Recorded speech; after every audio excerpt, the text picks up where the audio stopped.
What's up, everyone? I'm CL Connolly, and this past weekend was the Cult Classic Convention.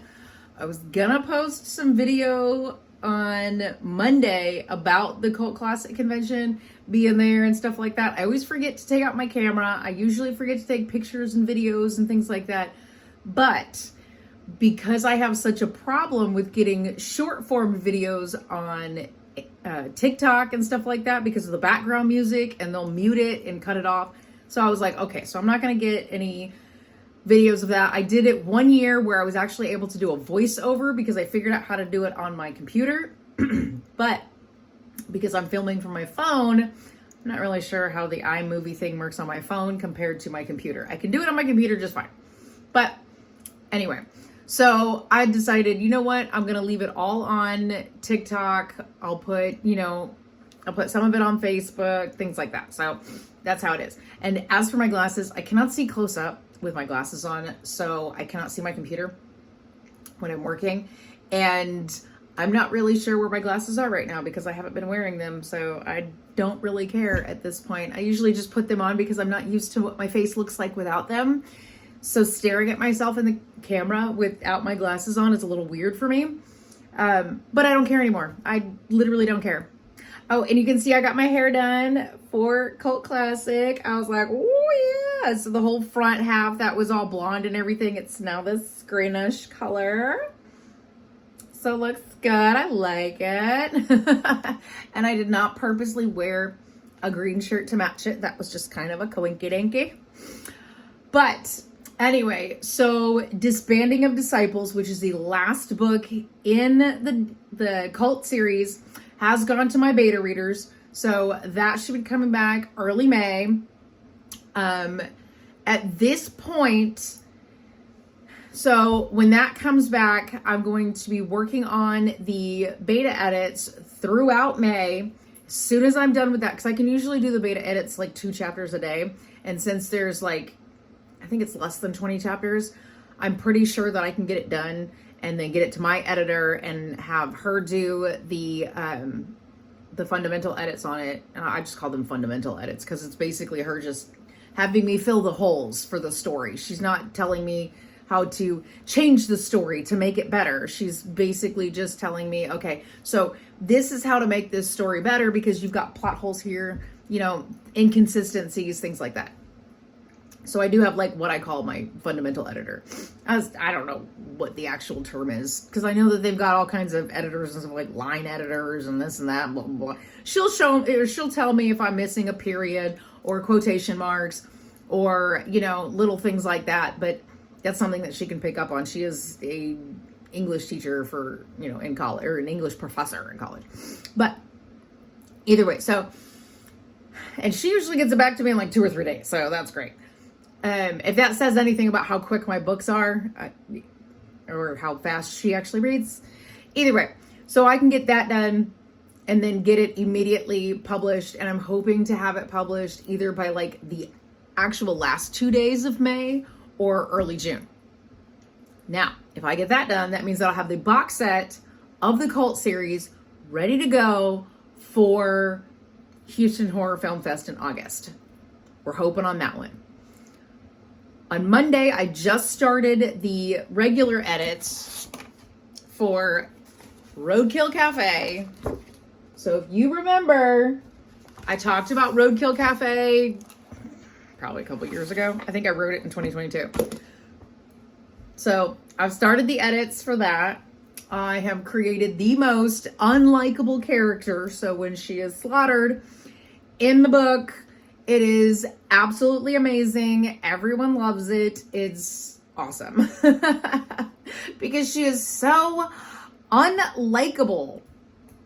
It is the worst character I think I have ever created. And that includes the one character in the cult series where one of my beta readers kept getting so irritated. She's like, oh, I hate this woman. Yeah, well, the one in Roadkill Café, you will hate her even more. So there's that. She is literally that one toxic, it makes everything uncomfortable. So That's who she is. Nobody likes her, but most of the time you deal with it because it's family. So that is all I'm working on at this point. I've got Disbanding of Disciples with my beta readers. I'm editing Roadkill Café. I finished the other book that I was writing in February. I finished that one. So that one is done. And that story, so a lot of my first drafts that I had started writing, I had made it a point to make sure I got at least over 10,000 words. And then I'll deal with, expanding it later with the edits, right? It's over 20,000 words. Like, the story was just so easy to write, and I had so much down for my notes and the plot and everything else when I was plotting each chapter. And it starts with where I plot the first 5 chapters and then break it down into each chapter. And then after that, I'm basically just daily plotting for the next chapter. And it came out so much easier. Like, it was amazing how easy that book was to write. And I was like, because I had so much information for it. And I'm doing the same thing with Roadkill Café right now. Now, Roadkill Café, its first draft was already 20,000 words, over 20,000 words. And it's not finished. I never finished the ending because I didn't know where it was going. But at this point, now that I'm doing the edits and I'm doing my second round of looking over it, because I do have a couple of other books that I had written that don't have endings either. It just has like a big block of red notes that basically says, okay, I think this is where it needs to go. I just didn't know how to write it out, if that makes sense. So with Roadkill Café, I'm already able to do my notes too with the next chapter, where I'm like, okay, so I've edited this chapter today, so this is where the chapter needs to go. And it's already written out, so all I'm doing now is basically tweaking it to make it more story-like. Because for some reason, Roadkill Café seemed to be more notes, if that makes sense. Like, it's a story, but it seems like it's more noted rather than actual a story form, because it goes so fast. Like, it's boom, boom, boom, boom. And it's like, wait, hold on. We need some more information here. We need to slow down. We need to tell me more about this. What's happening here? We need to, okay. So that's what I'm in the process of doing, where I'm slowing the story down a little bit. So it's just not boom, boom, boom, boom, boom, And I know that 2 years ago when I wrote it, that's all I was trying to do. I was just trying to get it out of my head. Like, get this story out of my head. And I got in trouble for that TikTok that I made about it. Which, by the way, you can actually find that TikTok on my shorts right here on YouTube. So you can find that one for if you want to know. It's like one of my first shorts that I ever posted. And that was because that's when I found out that I had a TikTok stalker from someone who I've blocked on every other social media. But because this person has decided to create a fake account on TikTok, so they could stalk me. I can't block them on TikTok. So yeah, they went and told my nanny that they thought I was talking about them, and they were very upset about it. I was like, so when my mom called me, I was like, oh, okay, she wants to be petty and be like, I'm telling on you. So I was like, okay. So I posted it on all the other social media. So I was like, here you go. Now it's going everywhere, because I know I've got different followers on everything. So go ahead. You can be petty. I can be petty. And I don't care. So there it is. So anyway, yeah, if you want to see the TikTok that I posted that got me in trouble, it's still on all my social medias, and I don't care. It's on Instagram, it's on Facebook, I've got it here on YouTube, it's on TikTok. I believe I probably posted it on Twitter too, just because I could. So anyway, the unlikable character is, yes, based on someone I know in real life. And as a matter of fact, I also had help with creating this character by someone who actually grew up in this person's household. So imagine that. Anyway, before I find out that she's also stalking me here on YouTube, I'm going to move on. So At this point, everything is still on schedule with my writing schedule here. I am so excited because the next book to go to my beta readers will be Roadkill Cafe, but Roadkill Cafe will not come out until next year. I'm hoping for an early release.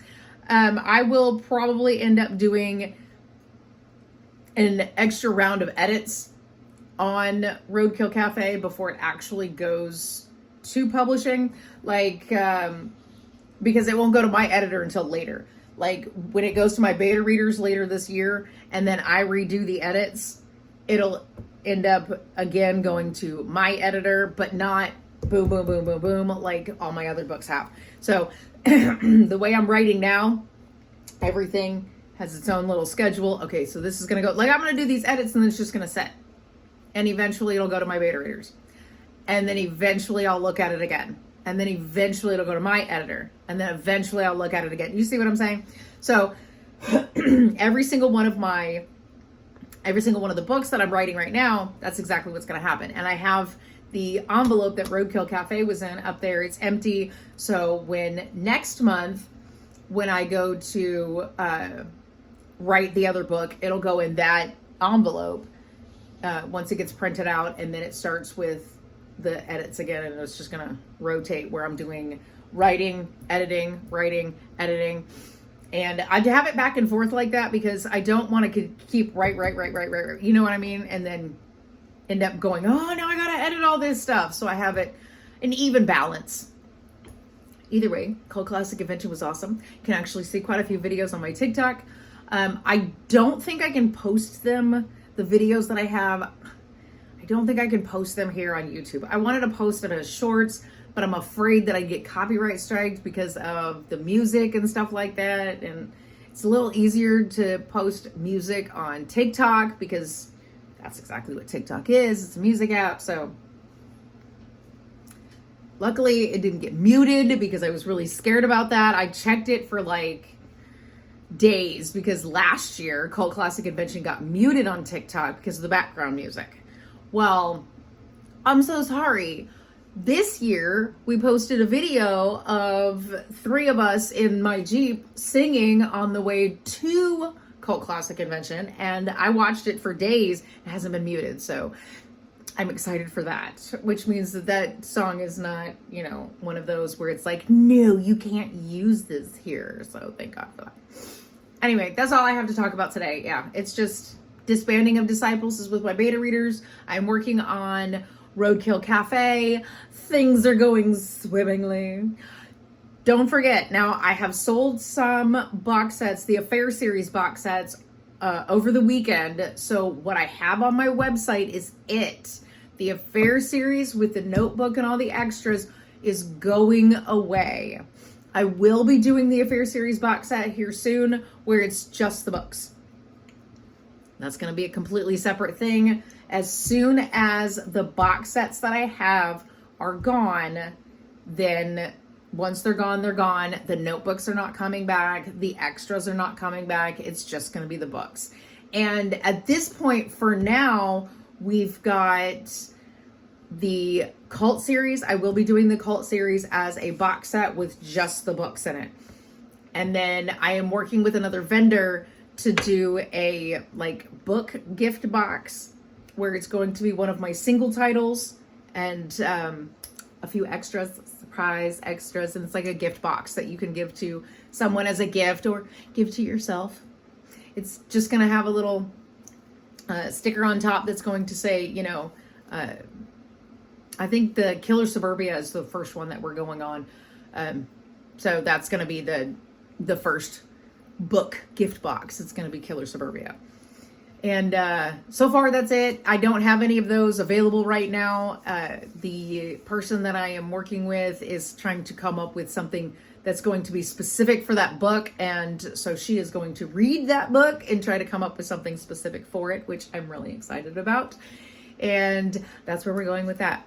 I am thinking about adding something extra to the Cult series box set. The only problem with doing that is the fact that I had thought about doing like uniform shirts, but I'm afraid if I do uniform shirts, I'm going to have all of these different sizes, which is going to mean I'm going to need a lot of box sets because I'm going to have to make sure I have enough of each size. So if someone decides, oh, I want this size, I'll be like, oh, we're out because I only had 2 of those kind of thing. You know what I mean? So that's why I was like, okay, I don't know if I want to do the shirts. So I'm thinking about, you know, working with other vendors in order to do it this way. So that's how that's working out. But anyway, yep. So that's all I got for you today. I do have something for Monday that's going to be very, very exciting. I'm hoping I can get that done this week so that I can have that video for you Monday. But either way, wow, I got a big old mess over there in that corner. That looks a lot worse on camera and it's blurry back there. So, oops. Anywho, I hope y'all had a great weekend. I know I did at the Cult Classic Convention. Houston Horror Film Fest is up next. That is in August. I can never remember what days it is. Let me see. Let me go to August. And I still don't have it on here. Okay, you know what? I have it here. August 9th through 11th. I've got my planner right next to me, so it's okay. So August 9th through 11th, I've got Houston Horror Film Fest. I hope everyone is ready for that one. That one is going to require me to leave my house a little earlier than I do when I go to Bastrop, because Bastrop's closer to me than Houston is. So there we go. Anyway, that's it. Okay, I'm going to go. Okay, bye!